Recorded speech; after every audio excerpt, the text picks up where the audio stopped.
یو ویډیو ټولو وطنوالو ته سلامونه مینه غواړم چې یو ښه معلومات لکه زموږ د کوشتپې کانال بیخي هوبهو هماغه شی دی. موږ د کوشتپې کانال کې ولیدل چې هغوی پلونه پاسه رګونه جوړ کړي خو ډېر ټیټ.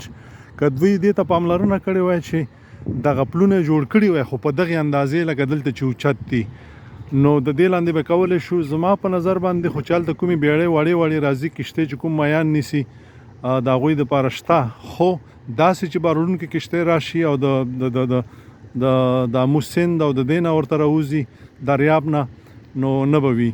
نو که دې ته لږ فکر کړی وای او لږ یې اوچت جوړ کړي وای نو ډېره ګټه په دې نه اخیستې. دا هغه بارونکې کشتۍ دي چې په دې کې یعنې په زرونو ټنه مال راځي. لاندې څومره چې دا تاسو جګ ګورئ دومره لاندې په دې اوبو کې ټیک دي. اوس موږ د اوبو لاندې راووتو، هغه ځای به هم تاسو ته وښیم. نو که دې ته نظام پاملرنه وکړي او لږ یې جګ جوړ کړه نو ډېرې ګټې به ترې واخیستی شي. دویم په دې ځای کې ګوره پل جوړ کړی دی، په هغه پل کې ګوره هلته بله کشتۍ هم را روانه ده، پاس خلک ځي، بیا لاندې هم د موټرو ځای دی. یوې کشتۍ موټرو ته جوړه کړې چې یو بل ته پورې وځي او دا ګرد چاپېره چې څومره ګورئ دا اروپا نه خلک راځي او د کانال په غاړو باندې داسې کورونه جوړ کړي دي هر چا چې هغه په کریا باندې ورکوي. خلک هفتو دپاره راځي، د ورځو دپاره راځي. نو د دوی کار هم په روان دی، رستورانونه هوټلونه جوړ شوي د هغوی کار هم په روان دی او د کانتینرو کار هم روان دی.